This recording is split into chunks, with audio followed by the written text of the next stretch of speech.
Battery की ज़रूरत तो हर इंसान को है, चाहे मोबाइल फ़ोन की बात करें, लैपटॉप की बात करें, इलेक्ट्रिक व्हीकल्स की बात करें, हमारे घर में वॉच हैं उनकी बात करें, रिस्ट वॉच है उसकी बात करें, मतलब कहीं कोई ऐसी जगह ही नहीं जहाँ पे बैटरी के बिना आज की डेट में जीवन को संभव माना जा सके। मतलब जीवन में एक बहुत ज़रूरी अंग जो है वो बैटरी हो गया है।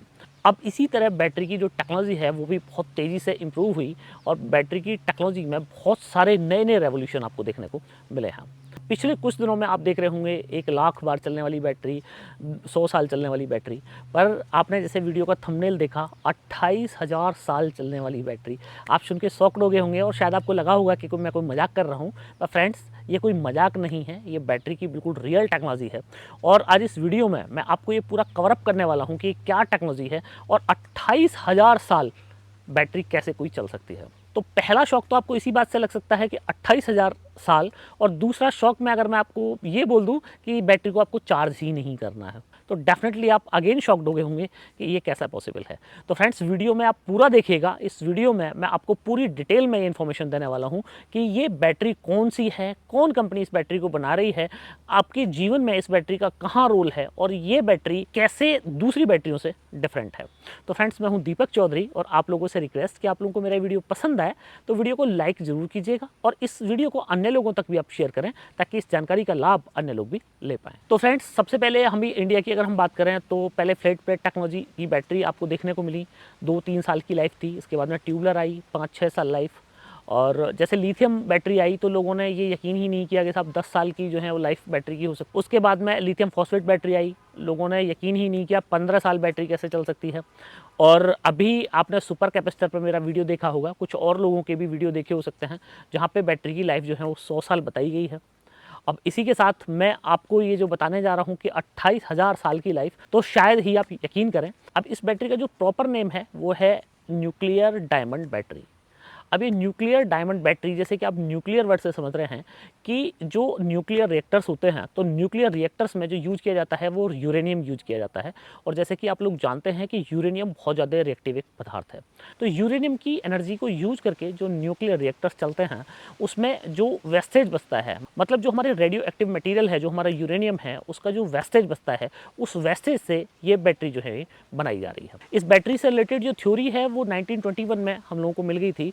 बाकी 2022 में इस बैटरी का जो टेस्टिंग है वो कम्प्लीटली सक्सेसफुल हो चुकी है। अब थोड़ा सा मैं आपको इस बैटरी का टेक्निकल डिटेल बताऊं तो ये बैटरी जो है ये न्यूक्लियर जो वेस्टेज है उससे बनी हुई है, और ये न्यूक्लियर वेस्टेज जो है इसको कार्बन 14 बोला जाता है। तो ये कार्बन 14 क्या है, इसको थोड़ा सा समझने की आवश्यकता है ताकि आप लोगों को पूरा समझ आए कि ये बैटरी क्यों इतनी साल लाइफ हो जाएगी और क्यों इस बैटरी को चार्ज करने की जरूरत नहीं है। तो जैसे कि आप लोग जानते हैं कि जो यूरेनियम है, और यूरेनियम बहुत ज़्यादा रेडियो एक्टिव है, तो जैसे कि आप परमाणु बम के बारे में जानते हैं, आपने सुना होगा, न्यूक्लियर बॉम्ब्स के बारे में आपने सुना होगा। तो न्यूक्लियर बॉम्ब्स में क्या है कि जो भी रेडियो एक्टिव मटीरियल हैं उनका यूज़ किया जाता है। इसकी जो एनर्जी है उस एनर्जी को अगर आपने कंट्रोल नहीं किया तो वो एक न्यूक्लियर बॉम्ब के रूप में भी हो सकता है, मतलब एक महाविनाश भी हो सकता है। इसीलिए बहुत सारे बैन्स जो हैं वो यूरेनियम पे हैं। अब जब न्यूक्लियर रिएक्टर में ये इसका वेस्टेज निकलता है तो जो वेस्टेज इसका होता है, तो वेस्टेज जो है हमें ग्रेफाइट के रूप में मिलता है। तो अब ये जो ग्रेफाइट है वो ये बहुत ज़्यादा रिएक्टिव है। अब इस ग्रेफाइट को इस एक स्पेशल प्रोसेस के थ्रू डाल दिया जाता है ठंडा होने के लिए। मतलब इतना ज़्यादा हीट होती है इसमें कि आप ये समझिए कि इसको ठंडा होने में, अगर नेचुरल तरीके से इसको ठंडा करें तो पता चला कि 100 से 1000 साल भी लग जाएंगे इसको ठंडा होने में। पर इसको स्पेशल तरीकों से इसको ठंडा किया जाता है, और इसको ठंडा करने के बाद, मतलब 1-2 साल का प्रोसेस लगता है इसमें टाइमिंग इसको ठंडा करने में। और इसको ठंडा करने के बाद में इसमें जो न्यूक्लियर वेस्टेज के जो ड्रम्स उनमें स्टोर कर, बाकी इसको डंप करने का खर्चा अगर मैं आपको बताऊं तो $100 बिलियन का इसको हर साल का जो खर्चा लगता है, $100 बिलियन। मतलब कि एक वेस्टेज हमारे पास है उसको डंप करना है, उसका डंप का खर्चा $100 बिलियन है।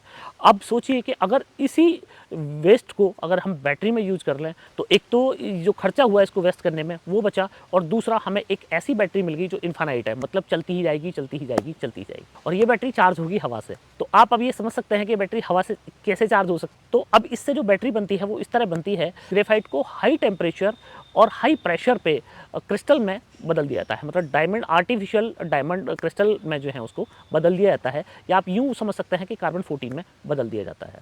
अब ये कार्बन 14 जो है ये अपने आप में बहुत रिएक्टिव है। तो जैसे कि आप लोग जानते हैं इलेक्ट्रिसिटी आपको जो मिलती है वो मिलती है इलेक्ट्रॉन्स के फ्लो से, कि अगर कहीं से इलेक्ट्रॉन्स जनरेट हो रहे हैं तो वो आपको एनर्जी जो है वो मिलती है। ये कार्बन 14 जो है ये इतना रिएक्टिव है कि ये एयर के साथ में ये रिएक्शन करने लगता है और इलेक्ट्रॉन्स का जनरेशन ये करने लगता है। अब इसको प्रॉपर हैंडलिंग की ज़रूरत है। तो प्रॉपर हैंडलिंग करने के लिए इसको इस तरह बनाया जाता है कि इस बैटरी में मेन कंपोनेंट कार्बन 14 हो गया और कार्बन 14 के ऊपर एंटी रेडियो एक्टिव लेयर लगाई जाती है और एंटी रेडियो एक्टिव लेयर जो है ये इसके लीकेज को रोक देती है कि हमें जितने इलेक्ट्रॉन्स का फ्लो चाहिए केवल हमें वही मिल पाए और बाकी किसी और चीज़ के साथ में वो रिएक्टिव ना हो।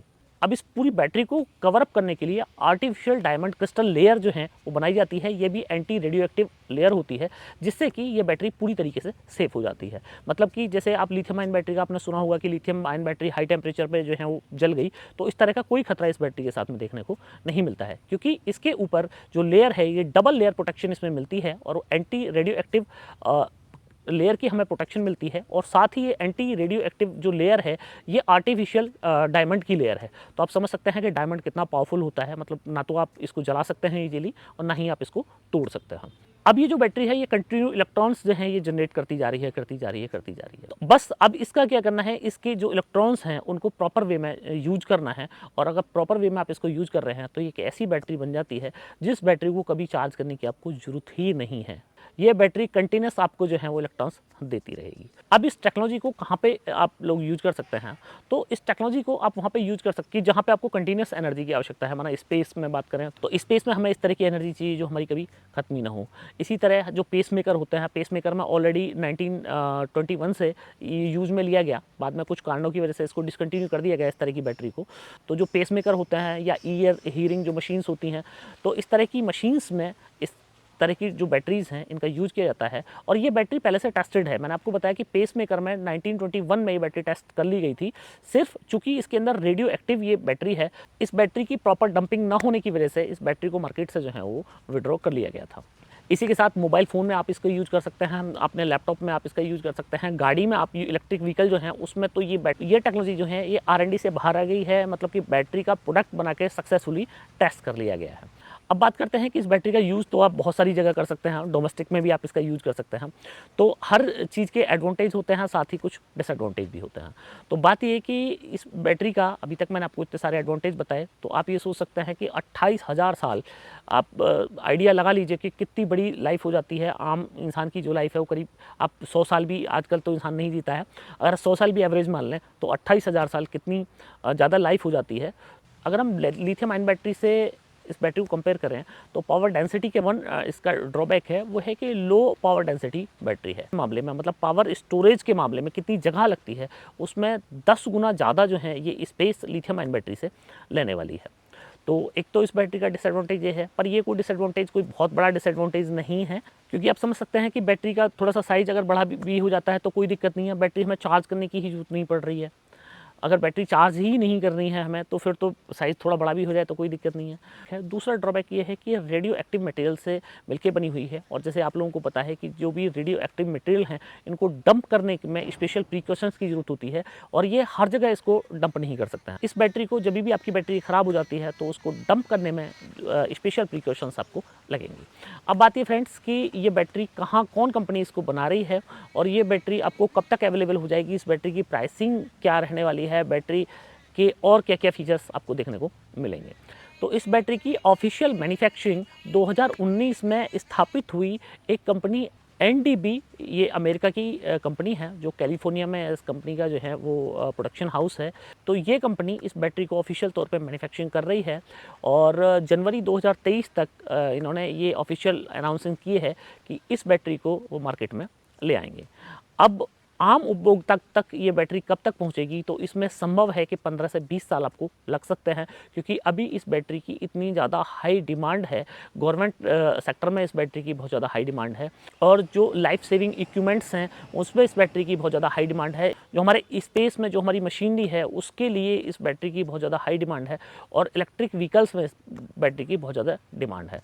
तो चूँकि इस बैटरी का प्रोडक्शन अभी एक लार्ज स्केल पर पॉसिबल नहीं है क्योंकि जैसे मैंने आपको बताया कि एक रेडियो एक्टिव मटेरियल इस बैटरी के अंदर लगता है और इस रेडियो एक्टिव मटेरियल को इसकी अवेलेबिलिटी में तो कोई दिक्कत नहीं है, रेडियो एक्टिव मटेरियल की अवेलेबिलिटी में कोई इशू नहीं है। जितने भी न्यूक्लियर पावर स्टेशंस हैं सबसे ये कार्बन 14 आपको मिलता ही है, ग्रेफाइट आपको मिलता ही है जिसको कार्बन 14 में कन्वर्ट किया जा सकता है। तो अवेलेबिलिटी का इशू नहीं है, इशू ये है कि इसको प्रॉपर केयर के साथ में बैटरी की मैन्युफैक्चरिंग करना और इतने इस लेवल पे मैन्युफैक्चरिंग करना, अलग अलग साइज में मैन्युफैक्चरिंग करना, वो एक बहुत बड़ा चैलेंजिंग टास्क है। तो अभी आप ये सोच के खुश हो सकते हैं कि इस तरह की टेक्नोलॉजी हम लोगों ने डेवलप कर ली, बैटरी को कभी चार्ज करने की जरूरत ही नहीं पड़ेगी और आप तो शायद इस बैटरी का एडवांटेज ना ले पाएँ। तो हमारी जो आने वाली जनरेशन है वो इस बैटरी का पूरी तरीके से एडवांटेज ले सकती है। अब बात यह है कि इस बैटरी में प्रैक्टिकली जब मार्केट में यूज़ करेंगे तो इसके और प्रोज और कॉन्स का पता चलेगा कि ये बैटरी कितनी पावरफुल है। और जैसे कि लेबोरेटरी में बैटरी टेस्ट की गई है तो क्या अप टू द मार्क ये बैटरी है, या बैटरी को फिजिकल जब मार्केट में हम लोग टेस्ट करते हैं, प्रैक्टिकली ग्राउंड पे हम इस बैटरी को टेस्ट करेंगे तो इस बैटरी में कहाँ कोई चैलेंज हमारे सामने आएंगे। तो ये सब एक देखने वाली बात होगी। फिलहाल आप इस बैटरी के लिए कम से कम 10 साल का इंतजार कर सकते हैं। इस बैटरी की अब प्राइसिंग की अगर मैं बात करूं तो कंपनी ने ऑफिशियल तौर पे इस बैटरी की प्राइसिंग नहीं बताई है और कंपनी का कहना ये है कि ये एक बजट बैटरी होने वाली है। पर चूंकि किसी भी प्रोडक्ट की प्राइसिंग जो है उसकी डिमांड पे भी डिपेंड करती है और इस बैटरी की डिमांड जो है वो बहुत हाई डिमांडेबल ये बैटरी है। तो अभी आप ये भी सोच सकते हैं कि बैटरी की जो प्राइसिंग है, जो ऑलमोस्ट एक्सपर्ट्स का आइडिया है, वो लिथियम आयन बैटरी से करीब 5 से 10 गुना ज़्यादा ये बैटरी की प्राइसिंग रह सकती है। तो फ्रेंड्स, मुझे पूरी उम्मीद है कि आप लोगों को मेरा वीडियो बहुत पसंद आया होगा। वीडियो अगर पसंद आया हो तो वीडियो को लाइक और शेयर जरूर कीजिएगा और अभी तक भी आपने हमारा चैनल सब्सक्राइब नहीं किया है तो कृपया चैनल को भी सब्सक्राइब करें। आखिर तक ये वीडियो देखने के लिए आपको बार बार धन्यवाद। Thank you.